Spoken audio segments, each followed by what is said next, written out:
For more than 2 centuries, a small island in the North Atlantic has outsmarted everyone who tried to unlock it.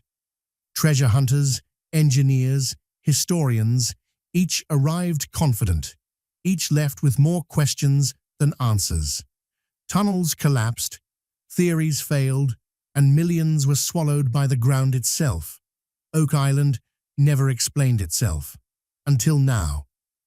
In Season 13 of The Curse of Oak Island, a discovery deep below the surface has shifted everything. What investigators uncovered wasn't just unexpected, it suggested planning, intention, and intelligence far beyond previous assumptions. This wasn't random, this wasn't accidental, and it may mean the mystery is far older and far more deliberate than anyone imagined. The evidence revealed this season stopped experts in their tracks and triggered a disturbing question. What if the entire Oak Island story has been misunderstood from the very beginning? Before we break down what was discovered, where it was found, and why it could rewrite the island's history forever, don't skip ahead. Subscribe. Stay with us until the end, because what you're about to see changes everything. For generations, nearly every Oak Island theory has pointed to the same focal point: the money pit. Collapsing shafts, elaborate traps, flood tunnels, and endless layers of debris became the accepted blueprint of the mystery. Entire lifetimes and fortunes were spent chasing that single location. But according to newly leaked information, Season 13 may quietly dismantle that long-standing belief. Insiders close to the production suggest the real breakthrough didn't come from a dramatic excavation or a lucky dig. It came from data, specifically an advanced subsurface scan that revealed something impossible to ignore: perfect edges, clean angles, symmetry where nature doesn't create it. This wasn't a fuzzy sonar blur or a questionable anomaly. It was a sharply defined, rectangular chamber buried more than 140 feet below the surface. That depth alone raises serious doubts. At that level, groundwater pressure, unstable soil, and centuries of erosion should have erased any early structure long ago. And yet the image reportedly shows straight walls and a solid ceiling. Clear signs of deliberate engineering, not a natural formation. According to the leak, the chamber measures approximately 10 feet by 15 feet. Large enough to enter, large enough to store something important, and large enough to require careful planning and advanced construction methods. What makes this discovery even more unsettling is its location. Insiders claim the chamber is not directly beneath the money pit. Instead, it sits offset, positioned in a way that may align with known geometric markers scattered across the island. If that's true, it changes everything. The endless chaos surrounding the money pit may not have been a failure.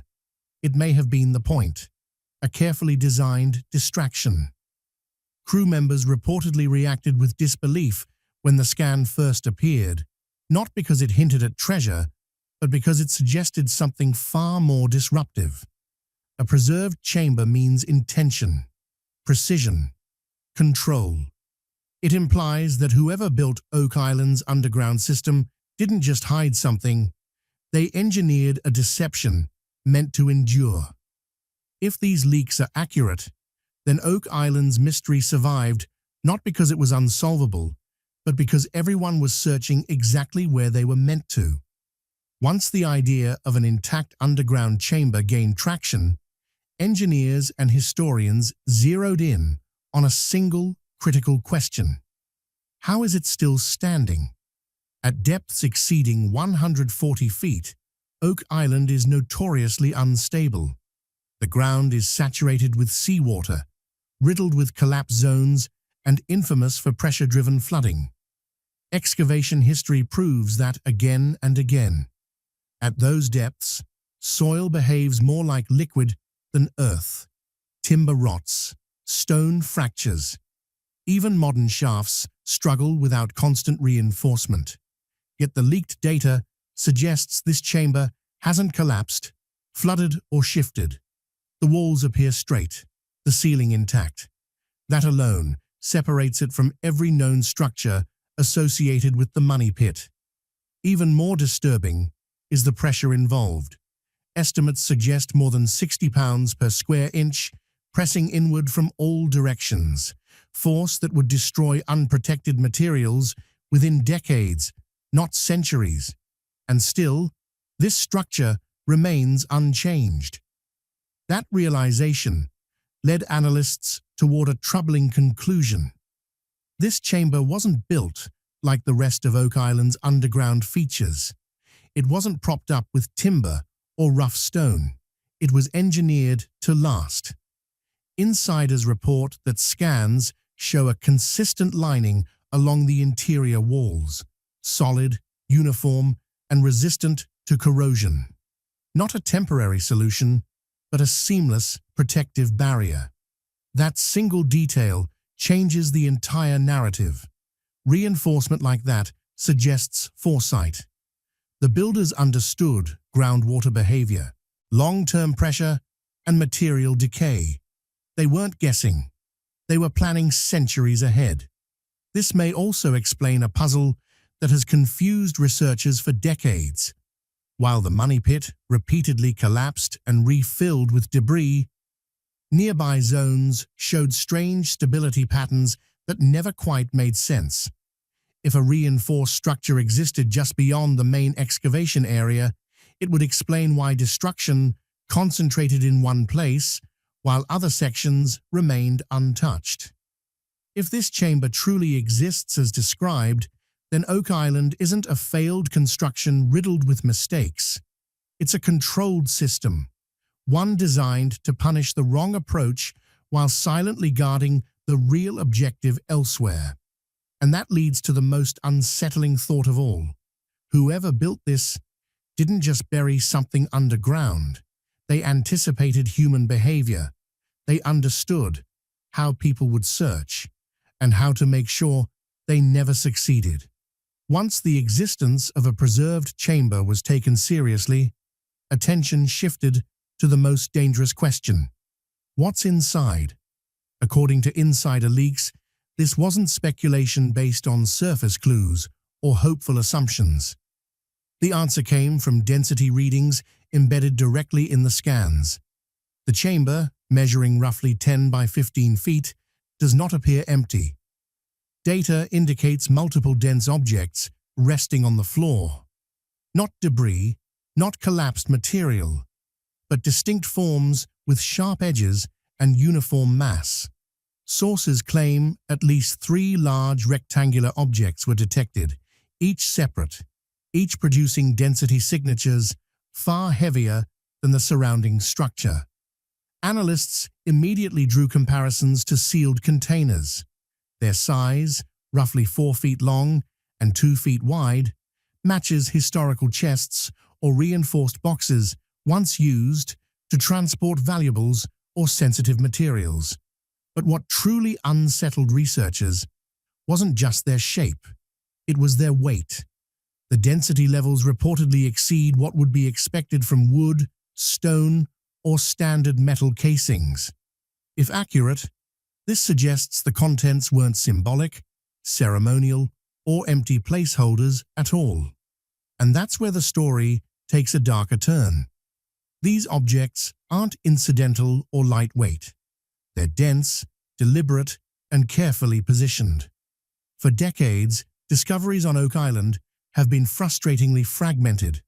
An isolated coin here, a broken artifact there, everything displaced by collapses and flooding. This chamber represents the opposite reality. Nothing appears scattered. Nothing looks disturbed. The scene suggests intention, order, and preservation. That alone signals a different function.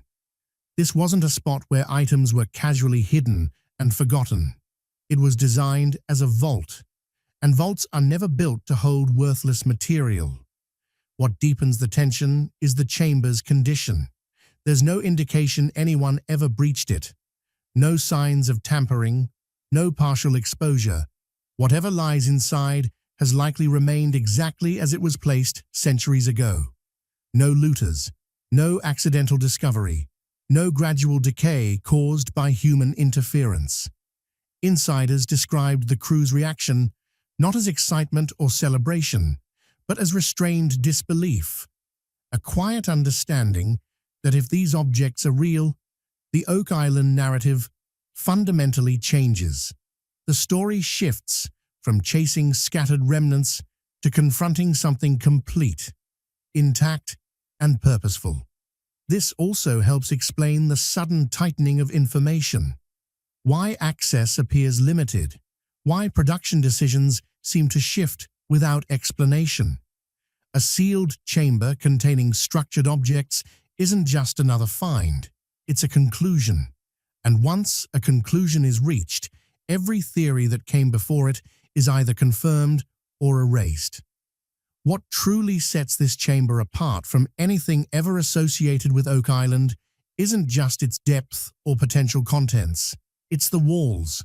According to leaked reports, subsurface imaging and core samples reveal a continuous metallic lining along the chamber's interior, something never documented elsewhere on the island. This isn't scattered debris or modern contamination from drilling equipment. The material appears uniform, intentional, and directly bonded to the structure itself. Insiders have described it as a protective shell, one that explains why this chamber survived while everything surrounding it collapsed into chaos. The implications are staggering. A metal-lined underground chamber doesn't happen by accident. It requires advanced material knowledge, controlled manufacturing, and a deep understanding of environmental stress over time. The lining appears to have acted as a shield against groundwater pressure, chemical corrosion, and even biological decay. In simple terms, it transformed the chamber into a sealed capsule. This may finally explain a long-standing mystery.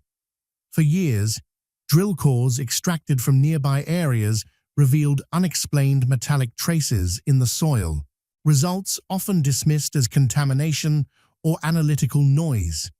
Now, those anomalies take on new meaning. If the chamber's lining slowly degraded over centuries, microscopic particles would naturally migrate into the surrounding Earth, leaving behind the very signals researchers once overlooked. What makes this even more unsettling is the precision of the construction. The metallic layer isn't uneven or reinforced in random sections. It appears continuous, as though the chamber was coated intentionally, or possibly even built around the lining itself. Either way, this wasn't a last-minute solution. It was part of the original design. That raises a deeply uncomfortable question. Who had the resources, expertise, and motivation to build something like this on a remote island? This wasn't a hastily assembled pirate cache hidden under cover of darkness. It was a controlled operation engineered to endure for centuries without maintenance. If the chamber truly exists in this state, then Oak Island ceases to be a story about failed digs and bad luck. It becomes a story about successful concealment, a system designed not just to hide something, but to protect it indefinitely, regardless of how many people searched in the wrong place. And once that realization sets in, the mystery changes entirely. It's no longer about where the treasure is. It becomes about why someone went to such extraordinary lengths to keep it sealed forever. As analysis of the chamber's metallic lining continued, attention quietly shifted from engineering to history. That's where the real shock emerged. According to leaked laboratory summaries, early material readings suggest the lining isn't made from a common metal at all, but from a specific lead-silver alloy with an unusual isotopic signature. To a casual viewer, that may sound unremarkable, To historians and metallurgists, it's a serious alarm. That alloy is historically associated with advanced Roman-era engineering. It was expensive, difficult to produce, and reserved for critical applications, reinforcing aqueducts, sealing sensitive archives, and lining elite burial chambers meant to last indefinitely. This wasn't decorative metal, it was preservation technology. What makes this revelation explosive is the timeline. The smelting techniques required to create this alloy disappeared after the fall of Rome and didn't reappear in Europe for centuries. If the Oak Island chamber truly contains this material, then whoever built it possessed knowledge that accepted history says should not have existed in the North Atlantic at that time. Suddenly, earlier Oak Island anomalies take on new meaning. Roman-style artifacts found in past seasons, once dismissed as planted curiosities or collector's items, no longer seem random. They begin to resemble markers, fragments of a much larger operation that was never meant to be obvious. This wasn't the work of isolated sailors or accidental visitors. Constructing a metal-lined chamber at that depth would have required organized labor, logistical planning, and a long-term presence on the island. It points to a group with wealth, authority, and access to lost technology. That realization destabilizes the accepted narrative entirely. If Roman-derived engineering knowledge reached Oak Island, directly or indirectly, then the island's story predates everything we've been taught about transatlantic exploration. It suggests contact, continuity, and purpose long before Columbus ever sailed. According to insiders, this is when tension began rising behind the scenes. Because once that possibility is acknowledged, Oak Island stops being a treasure hunt. It becomes a challenge to established history. The question is no longer where the treasure lies, but who was here first and what they were so determined to preserve. When the idea of a preserved metal-lined chamber entered serious discussion, a disturbing possibility followed, one that reframes more than 2 centuries of failure on Oak Island. What if the money pit was never meant to be solved? What if it was designed to be found? Sources familiar with the leaked findings claim the newly identified chamber is not located at the traditional center of the money pit. Instead, it sits deliberately offset, separated from the chaos as if by design. That single detail has fueled a growing theory among researchers. The money pit may be the most sophisticated act of misdirection ever engineered. Consider its behavior. The pit collapses repeatedly. Flood tunnels activate at consistent depths. Every attempt to stabilize it ends in failure. Over centuries, it has consumed lives, wealth, and effort, yet never produces anything intact. That pattern no longer looks random, it looks intentional. By contrast, the leaked chamber appears stable, orderly, and preserved. No flooding, no collapse, no disorder. 2 underground systems behaving in completely opposite ways on the same island strongly suggest design rather than coincidence. This aligns with a principle long associated with secretive historical groups: layered deception. The most visible target draws attention, while the true objective remains untouched nearby.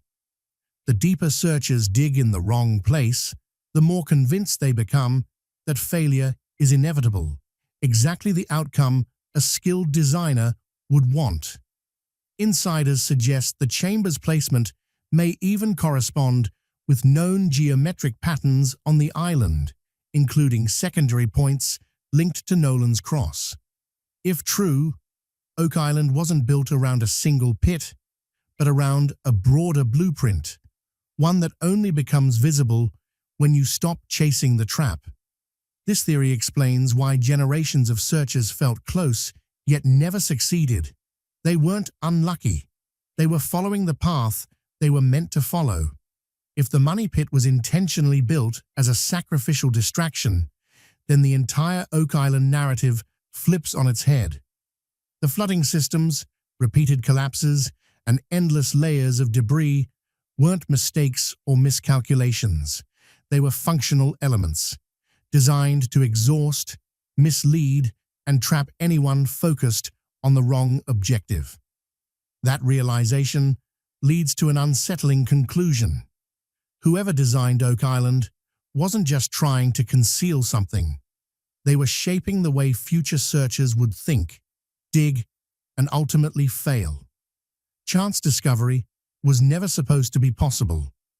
Once intentional misdirection enters the equation, the focus naturally shifts to who could pull off something this complex. Not pirates, not isolated explorers, but an organization with access to wealth, disciplined logistics, encoded planning, and the ability to keep secrets across generations. This is where the Knights Templar return to the conversation, not as myth, but as a functional explanation. The Templars weren't simply warriors. They were financiers, administrators, and engineers operating across vast territories. They understood how to move assets discreetly, conceal valuables in plain sight, and protect sensitive materials using layered systems of deception. When they hid something, they never relied on a single barrier. They employed decoys, symbolic distractions, and precise spatial planning. That approach aligns with Oak Island in ways that are hard to ignore. The money pit behaves exactly like a lure, an engineered focal point meant to attract attention and consume effort. Meanwhile, the leaked chamber sits displaced from the chaos, carefully positioned and geometrically aligned. That's the kind of secondary placement a Templar designer would favor. Not the obvious center, but a location only revealed to those who understand the full layout. This perspective also redefines Nolan's Cross. For years, it's been debated as coincidence or natural formation. But if the island was intentionally designed, the cross stops being symbolic and becomes practical, a navigational framework used to mark key locations without drawing suspicion. Reports that the chamber aligns with one of these secondary axes strengthen the idea that Oak Island was mapped with purpose, not explored by guesswork.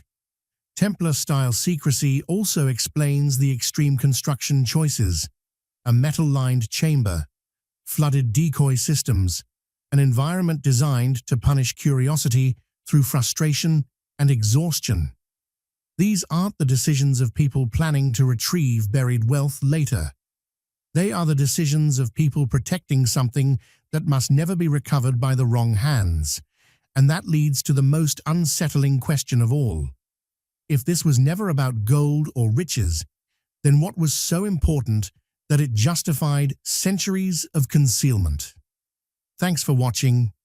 If you found this as fascinating as we did, make sure to like, subscribe, and turn on notifications so you don't miss what's coming next.